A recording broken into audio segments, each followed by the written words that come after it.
the most wholesome thing you have seen?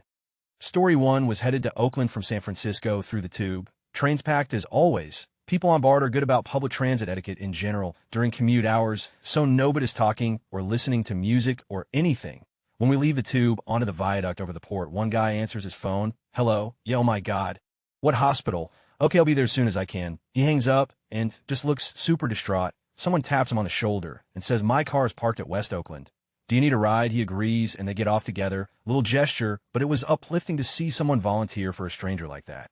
Story 2, I had a teacher in high school who had a reputation as being the super tough, mean, older African-American lady. She taught health class. There was a mandatory CPR class that we had to pay for, and there was no way I could pay for anything in those days. CPR day came, and she told me to go with the other students.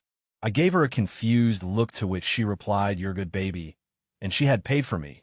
Later in the year, I fell asleep in her class. It was a home game day basketball, and she told me to lay back down after the bell had rung.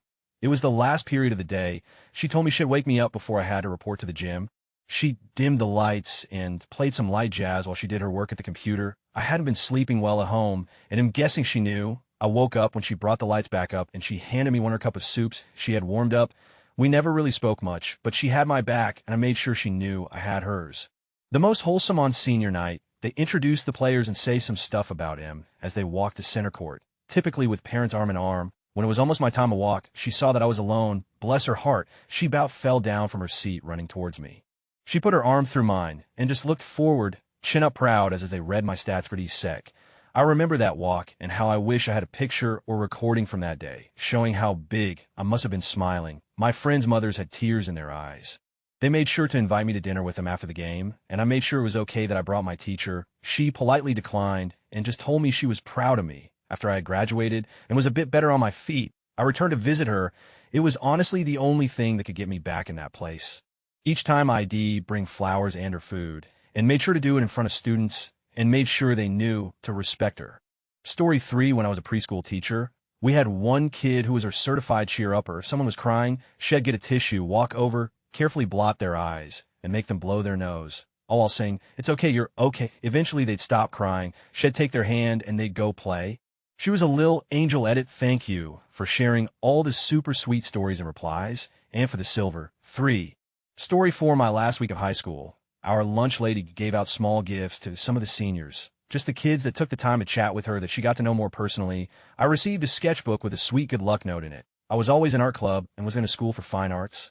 So she took the time to get all of us a gift that was specific to US. This lady saw hundreds of kids a day and still took the effort to get to know us. Story 5, a little boy at the airport kept trying to climb over a concrete divider that had active traffic on the other side. His mom was loaded with luggage and kept trying to stop him, but didn't have free hands. My brother-in-law walked up and said, hey kid, there's a rule here. You have to keep 1 foot on the ground at all times. Look around. Everyone has at least 1 foot on the ground. The kid kept trying to climb, but with 1 foot firmly glued to the ground, he wasn't in danger anymore. Such a creative and wholesome way to let the kid keep playing while keeping him safe. Story 6, a friend and I were talking, and she said in front of the kid of another friend. I dismissed it by saying, she probably knows worse. We asked what was the worst word she knows. She very carefully looked around just in case her parents were around and whispered selfish. Story 7, I have 2 nieces. At little one's birthday, her friend gave her 2 unicorn toys. She immediately looks at Big Sis with a huge smile. Look, Big Sis, this one for you. We can both play. She was genuinely so excited to play unicorns with her sister, and it never even occurred to her that T didn't need to give one to her. My heart grew 3 sizes that day. Story 8, I was on what I call a rumpled suit flight. One of those flights on a Friday at 6 from New York to D.C., where most of the flight consists of business people in suits drinking 14 double whiskeys. A fellow rumpled suit sat across the aisle from me, next to a mother and her kid. When she could, the kid brought down her tray table and a coloring book and started coloring. I didn't hear what was said, but at some point the kid handed the rumpled suit a coloring book, and they spent the remainder of the flight coloring and chatting. I was kind of like, I want to color too. Story 9, a few years ago, I was on my way to catch the bus when a middle-aged woman called me from behind a newspaper stand. She pointed to the bus stop, 1 block down, where a guy was standing holding something. She said he was her son, who just got out of jail after serving time for dealing drugs, and today was his first day trying to make an honest life. He had baked some traditional pastries himself and was trying to sell on the bus stop, and she wanted to make sure things went right for him on his first day so he would not feel tempted to go back on selling drugs. Then she put some money on my hand, asked me if I could buy some pastry and obviously not tell him she was there. At the stop, I saw the guy, probably in his mid-30s, with this little table of pastries. I bought 3, we chatted a little bit, and 1 minute later my bus arrived and I left. It always makes me emotional and warm inside to think how pure a mother's love can be. Story 10, when I was like 11, Dad was driving us to a gathering at my grandma's. There was a woman pulled over on the side of the road. Dad asked if they needed help. She said she had run out of gas. Dad told her he would get some. So we go into a gas station. Dad explains the situation to the cashier and is prepared to buy a can of gas. There's this other customer that looks like a biker, big dude with tattoos and piercings, who tells Dad he has gas at his house and tells us to get in our cars and follow him. His wife and young son were in the front yard. Turned out this was his sister's house. The guy had fled a hurricane with his family. Nevertheless, he insisted on giving us the gas for free. Story 11, I read a story once about a woman whose father had died before her wedding and his organs were donated. The man who received his heart walked her down the aisle. Story 12, yesterday, at work, my boss' 5-year-old daughter was drawing a picture for me and said, "This is you, a princess." And I thought my heart would combust because that was just so sweet. She procked to make a little collection of drawings, which she folded into a book and gave it to me. It was all hearts and rainbows. That was just absolutely wholesome and made me appreciate little kids. Made my day, to be honest. Story 13, at a concert, I saw a buddy walking with his friend who was blind and also somewhat physically disabled. I overheard him telling his blind friend, "Oh man, I was so smashed last night. I couldn't walk or see nothing. Thank God for you and your cane. You were steering us everywhere like a champ. I would have been helpless without you." It was really so heartwarming, and you could see how much it meant to his friend to be told how he was the helper, not the person being helped. I'm assuming he was being a little hyperbolic, but the amount of joy I saw brought to his friend's face from his kind words was so heartwarming. Story 14, when I first had foster children placed with me, after bedtime my pit bull would go into each room and check on the kids, and then sleep in the hallway. If any woke crying in the night, she would crawl into bed with them. Story 15, my oldest son, he was just into where he could sit up well and bend over, sit back up all on his own. My wife was in the shower. I had him on the bed. I noticed he started pulling at a pillow, so I pulled it over in front of him. He laid face down on it for a second. I thought, wow, he must be tired, and just before I grabbed him, he sat back up and smiled the biggest gummy grin ever. Then he did it again and again. Then it suddenly hit me, he's playing peekaboo. So he did it another time, and when he sat up, I said peekaboo, and he laughed and smiled. I'm a fairly rigid guy that doesn't get emotional or worked up about much, but that broke me down and lifted my spirits all at the same time. Edit, thanks for the silver. I had no idea this story about my son would blow up like it did. Story 16, I gifted a used electric wheelchair to a family who couldn't afford one. The kid, maybe 14 years old, was kind of grumpy looking when he arrived. Didn't say much. Once we got him in the chair and he was zooming around, he was all smiles. His mother was also super happy. I heard the next day he told his sister to clear off the driveway so he could practice with it. And by the weekend, he had gone to a fair. Edit, bit more background. I had a nurse doing some care at the time. I got a new wheelchair and was looking for somewhere to donate my old one. She mentioned this kid she knew and made the arrangements. Story 17, one of the kids in my class was talking to one of our new kids. It came up in conversation that the new kid's shoes didn't fit and made his feet hurt. The boys also realized that they wear the same size shoes. The next day, the OG kiddo comes in with a pair of Jordans he never wears for the new kid to have and a note from his mom saying it was okay. It was one of the most precious things I've ever seen. Edit, wow. My first gold. Thank you, kind stranger. Edit 2, they have the same size feet, but the new kid was wearing a size too small. It was confusing how I wrote it. Pregnancy brain. Story 18. There's a couple who look like they have to be in their 80s. I see almost every Saturday morning when I go to the mall to run my errands. They walk around together, holding hands. Story 19, I was in the local supermarket doing my shopping. I was pushing my cart in the frozen food section when I came across a young woman in her 20s. I'm estimating her little girl, I think around 2 years old, was sitting in the cart she was pushing. She was beautifully cooing to her little girl, "I love you. I love you," among other sweet things and sounds. Now, I never met this young lady. I never talked to her. Just watch her treat her daughter very sweetly with all the love in the world. It was the most nicest thing to see and experience because my own upbringing was a living. My parents broke up when I was young, around 5 to 6 years old. Mother got custody of us kids, and she was a mentally ill, abusive, psychotic monster. I never knew a scene like that in my own life. All I got from my mother is daily yelling, screaming, cursing, nagging, and hitting. On more than one occasion, she told me to my face how she wished I was never born. I just knew, with a kind, loving mother like that in her life, That little girl was going to grow up into a nice, normal, happy human being. Having a mother like that makes all the difference in the world. Story 21 Christmas season. I saw a young woman late teens or early 20s walking through an IKEA, picking up things in the huge marketplace area, taking a picture of them, putting them back, and moving on. She was obviously thinking intently about gifts, but I was confused. Was she making a wish list or something? An employee saw this and asked if they could help her find something. She says, "Oh, no thank you. I'm helping my dad Christmas shop. He works really hard and has very little time. Plus, when he gets off work, his brain is just fried." So every year when I'm on break, I go around to a bunch of stores and take pictures of things I think my mom would really like. Then I'll show them to him at home. We talk about them and he picks them out. Then I go back and get them. It's the least I can do for him. Plus, it's kind of become our little secret Christmas tradition. Mom has no idea. Story 21 in Austin, Texas. My family and I went to a breakfast place. The food was good. The waiters and waitresses were amazing, but they messed up our order. They were short on staff, apparently. Someone had either quit or got fired, and another person had called out that day. So it was only a few people. And it also happened to be one of the busiest times of the week, so my mother went to go to the bathroom, and when she came out, she noticed our waitress standing at the corner. She was about to cry, or was already crying. I'd been waiting and looking out for her the whole time, so I was able to see this.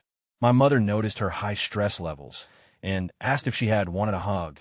The waitress nodded and said, "Yeah." My mom opened her arms and brought the waitress into a hug to comfort her. And once the waitress had calmed down enough, my mother came back to the table after making sure she was all right and told us what happened. I feel lucky to have my mother in my life. I love her so much. Edit my big bro found a person who recorded this online, and he started playing the video. As he watched, he landed on this story. He was with my mother, and as my mom listened, she asked my bro why this sounded familiar. My brother was smiling widely, and my mom asked him if he had posted it. My brother shook his head and said, "Nope, Gayer 3. My mom started crying at the happiness. I love her so gosh dang much. OMG. Story 22. I was sitting in a bar having a beer after work when this guy comes in and orders some shots. After the first couple, he starts low-key crying. A semi-regular old man sitting near him asked what was up. Turns out his girlfriend split up with him, and he wasn't taking it well. Old man asked to join him for a drink. New guy agrees. This old man, named Keith, always drank 2 beers, paid, and left. Anyways, they sat there and got absolutely shit-fammer drunk. They tried every liquor in the place and really tied one on. Keith was going on and on about how he hasn't let loose since he was stationed on Okinawa. By this point, new guy has completely forgotten about his ex-girlfriend. They've both made each other's evening. Next time I saw Keith, I asked him how the night went. He said he hadn't had a hangover like that since Okinawa. The new guy became a semi-regular and joined our little bar family. He eventually hooked up with a new girl, and I believe they're still seeing each other. Unfortunately, he moved, so I haven't seen him in like 6 months. Story 23. I forgot a plate for the waffle I was making in the machine at college, and I went sprinting across the dining commons to get one because the timer was about to go off, and I ran straight toward the plates, and this guy was standing there, and his immediate gut reaction was to open his arms and hug me. I have no idea who he was, and the waffle didn't burn. Edit, we hug. It was glorious. Story 24. My 2-year-old nephew giving his 4-month-old sister, my niece, kisses constantly. He won't give anyone else kisses but her. He can barely even speak, but clearly already loves his baby sister. It's so adorable. Story 25. Bit of a backstory. My pregnancy had been difficult, and I was worried for my unborn child. A 20-week scan showed it was looking like my baby had a birth defect, but we would only know the full extent when he was born. Being in a vulnerable state, I was looking for hope. As is the case with these things, I turned to woo. I bought a large crystal necklace. It was a beast of a thing, and put all hopes that this would save my baby. My husband is not the spiritual type, and told me up front that it was a pile of nonsense. But if it made me happy to wear the thing, it might as well have been attached to my skin. That thing never came off, moving along to the birth. I had to be induced, as the baby wasn't moving. After being poked and prodded with all sorts, I finally was in labor. Slowly, things took a turn for the worse. This baby wasn't going to come out smoothly. He was in distress, and he needed out immediately. Before I knew it, I was about to go into surgery for an emergency C-section. I was told I had to take off all my jewelry. In a haze, I took off the crystal and handed it to my husband. I'm being wheeled away to surgery, and all I can see is the look of fear on my husband's face as he slowly put on the necklace. That moment has never left me. Thankfully, my child was born healthy, and the defect wasn't life-threatening. He is now turning 3, and my life couldn't be further away from that moment, but it still gets me in the feels. Edit spelling, edit 2. Wow, thank you for the gold. Story 26. When my youngest was 23, he slept in bed with me. I woke up one night to him not there. I panicked and looked around. He was laying and sleeping cuddled next to my oldest son. Ed and my youngest was 2 or 3 at the time. Story 27, I'm a record producer. On a particular song, the client wanted a child's voice to open it. So the bassist's 10-year-old son came and recorded a vocal part. Once we wrapped, the singer said to the kid, musicians get paid, and he handed the kid a 20 note. The bassist then did the same. A small gesture maybe, but in our world, making a living is hard, and it was amazing to see professionals showing how it ought to be. Story 28, this is more heard than seen. But I was spending the night at my mom's house for Christmas. Her birthday is on the 25th, and we usually go to a movie for it. So it was just easier for me to spend the night, so we could go out the next day. Anyway, it's about 2 a.m., and I'm outside having a cigarette, when suddenly I hear one of the neighbors yelling, "What are you doing outside? Get her back in?" Immediately after, I hear a kid yell in protest, followed by, "Dad, I just wanted to see Santa land on the roof." This kid snuck out of bed and out of the house at 2 in the morning, when it was probably like 20 outside, just so he could see Santa. It was really adorable and also pretty hilarious. Story 29, this story from a not always hopeless section of Nodal Waste Right. I'm a photographer running a studio in the inner city. We are well known for our children's portraits, and we range from high-end portraits for modeling jobs to fun sibling photos and birth announcements.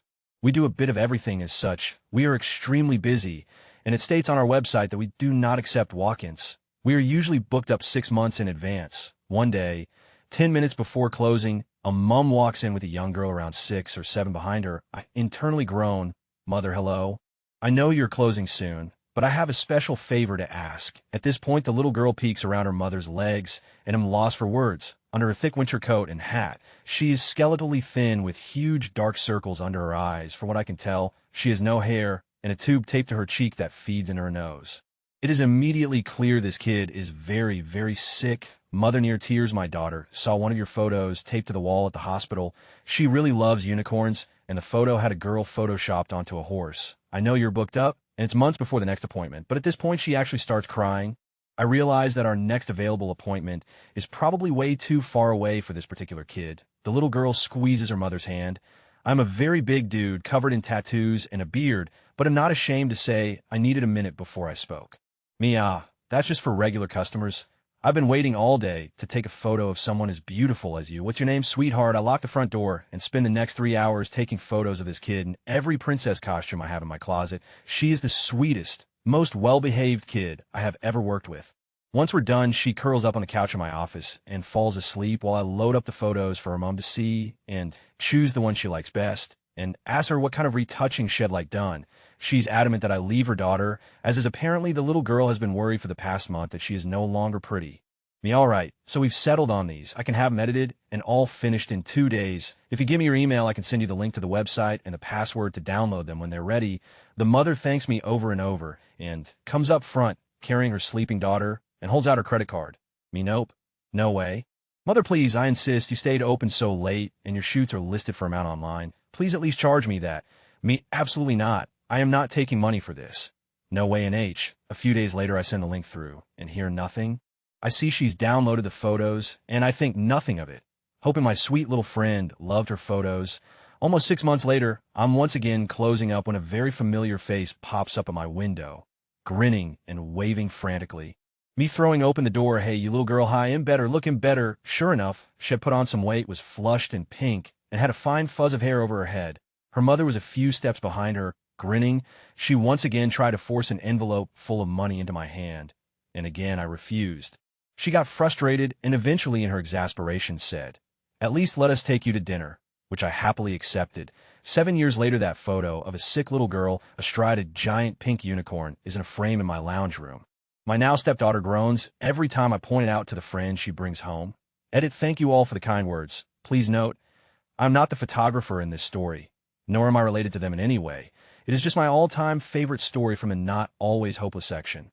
Story 30 wasn't me, but my grandfather who was in the military told me a story on how his friend in Vietnam made food, toys, and helped this community from the Viet Cong, pushing the community down south more and more until he was shot twice in the chest, and once in the head. My grandfather took his friend's dog tags to give back to his family. After his family refused them back, he kept them, still has them to this day. Story 31 in my small town. There's an older guy on my way home from work who wears the biggest smile and stands on his porch while waving all the traffic. I always wave back, The sad thing is he lives in a super rough area, and kids and teenagers regularly make fun of him and tease him while shouting slurs at him. He just smiles through all this, and one time I honked at him while waving, and the next day he came up to my car when I was at a stoplight and gave me flowers. I always honk and wave on my way home from work. Story 32. I saw a police officer stop traffic to help a turtle safely cross a very busy intersection. He stopped his car, picked up the turtle, and moved it to a marsh on the other side of the 4-lane intersection. Story 33. My son has moderate cerebral palsy and autism. When he was about to start preschool at age 3, I lost sleep over whether he would be bullied or accepted by his peers. 3 years later, I'm getting choked up thinking about every time I've had to drop him off late. Each time in each year, his classmates stop whatever they're doing, yell his name, smile at him, and usually a few will run over to give him a hug. It's the most wholesome, beautiful thing a mom could ever see. It's also wonderful when a peer sees him outside of school and talks to him just like any other kid.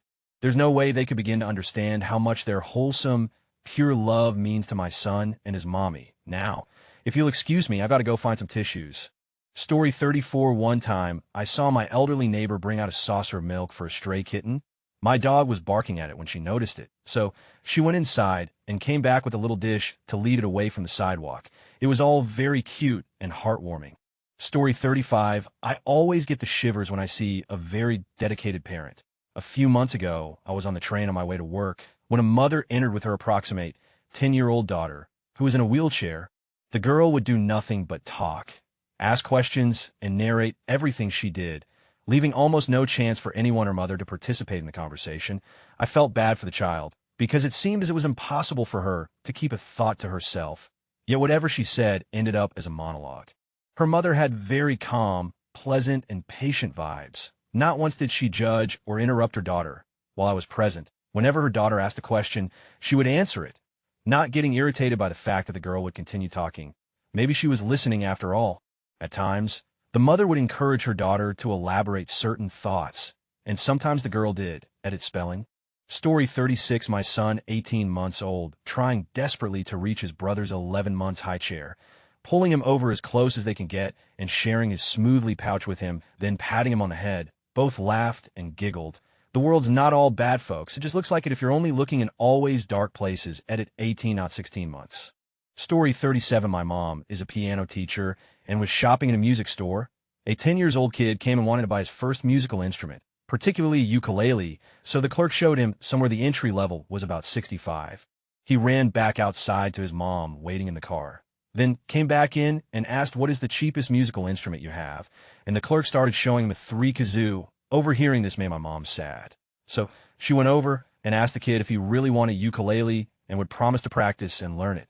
Hooked him up with the instrument, a beginner book, picks, etc. When she left the store, the kid and his mom both waited to give her a hug. Story 38. Anything Mr. Rogers, and I cry every time. That man was an angel. Also, once my mom was hanging with a friend of hers who just had a baby, and the baby was crying real bad. Mom took the baby and sung to him like she did with me when I was young. He calmed down and went to sleep immediately. The friend was like, I sing to him, and it doesn't work. I wish I had your voice. Story 39. My dad, who's generally pretty reserved and serious, has a huge soft spot for my dog. I hear him talking to her all the time when he thinks no one's listening. My favorite is when it storms and my dog gets all scared and upset. My dad comforts her by saying, oh, it's okay, woofers. It's just a little dibble dops. Makes me melt. Story 40. So my mom is like a walking charity that can essentially do no harm. She has her flaws, but she does her best. Anywho, this is a story on how she shares things. Just this week, we were at the supermarket, and she saw we had forgotten our plastic reusable bags, so I went to get them. When I came back and gave them to her, she took out 2 of the more expensive ones and gave them to this lady that was with her kid. And TBH, how she did it was so nice. She saw she didn't have the budget to buy the bags, I guess, so she just gave them to her, and the lady was so grateful. Another time, she gave away a pendant to a girl with Down syndrome that I'm sure was expensive. I don't keep track of what she buys, but it was on the expensive side of the box that day, and the girl was so happy. Story 41. I used to work as a dishwasher at a retirement home, and every Sunday, no matter how much snow was on the ground, how hot it was, or how busy he was, this sweet old man would go outside and refill his wife's bird feeder so she could watch them from the window of their room. Story 42. I have bipolar disorder. Sometimes it can get scary. One day, I flew into a rage over nothing. I was screaming as loud as I could and punching pillows and responsible. And my dog, who was not a trained therapy dog, came over to me with his head bent low, laid in my lap, and kissed me until I calmed down. He is my angel. Story 43, when my youngest brother was about 8 or 9, he's 12 now. He came home with a Student of the Month paper in his folder. He heard that the school custodian recently had come back from having back surgery. So after lunch, he gathered a few of his buddies, and they swept the cafeteria to give the custodian a break. He was so humble about it, too. He didn't care that he got noticed. I just remember being so proud and crying a bit, because although I knew he's a good nugget, I just didn't expect him to go out of his way at such a young age. And to get his buddies to follow makes my heart happy. Story 44, nobody's going to see this at this point. But whatever, I think it's a pretty good story. I work at a cemetery watering flowers, and earlier this week, an older couple walked by. The man was pulling one of those little wagon things, and there was a little girl, probably their granddaughter, and maybe 4 years old, sitting in it. The grandfather just made some small talk with me as they passed, and after they had passed me, by a little bit, I heard the little girl say those flowers look so beautiful. Instantly made me smile. I think as long as someone's human, they'd have the same reaction. It was great.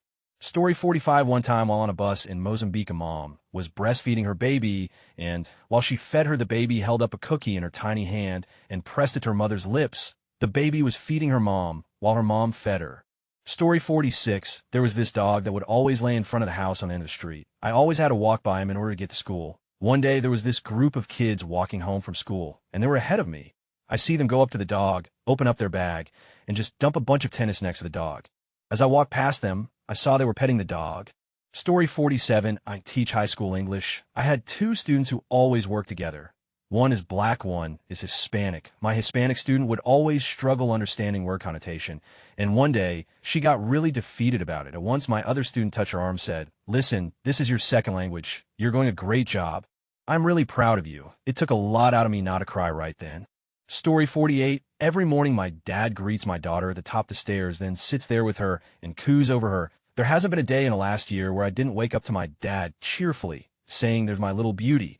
Can your old granda have a big hug?" Story 49, my dad, going all mushy over my parents' little chai weenie. They have 3 dogs, but Hershey, the smallest, is hands down his favorite. He gives her belly rubs and massages, and even baby talks to her. It's absolutely adorable.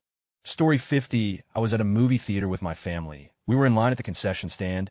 I was about 15 at the time. Across the lobby, I see an elderly couple sitting on a bench together waiting for whatever they're waiting for. The man is a stout fellow with a large white beard. Imagine Santa Claus. His wife also has white hair and is wearing nice clothes. Imagine Mrs. Claus, and walks a family, a mother, a father, and 2 children, a son and a daughter. Both of these children are clearly special needs. The boy appears to be about 10, while the girl is about 17 or so. The girl and her family are waiting just a few feet behind us when the girl notices the elderly couple sitting on the bench. More specifically, the elderly man. She blurts out in excitement, "Are you Santa Claus?" The man smiles at his wife, then back at the girl, and informs her that he is indeed Santa Claus. The girl rushes over, eager to give the man she believes to be Santa a hug, followed by her brother.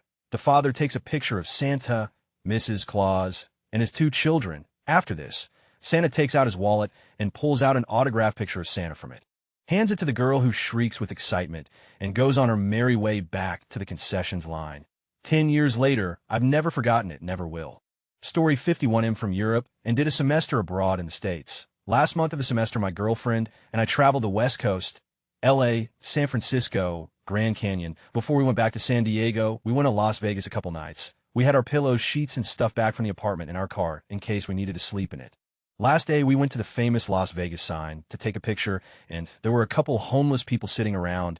We decided to ask one of them if he wants our pillows and sheets. He was very happy, and we threw in a couple of snacks, cookies, and soda. When we went back to the car and drove past him, we saw him sitting with another homeless person sharing the snacks. I don't know why, but seeing him, who doesn't have much, sitting there and enjoying and sharing this with his bud, made us happy. I think my girlfriend nearly cried. I often think back about it and hope we made his and his buddy's day a bit better.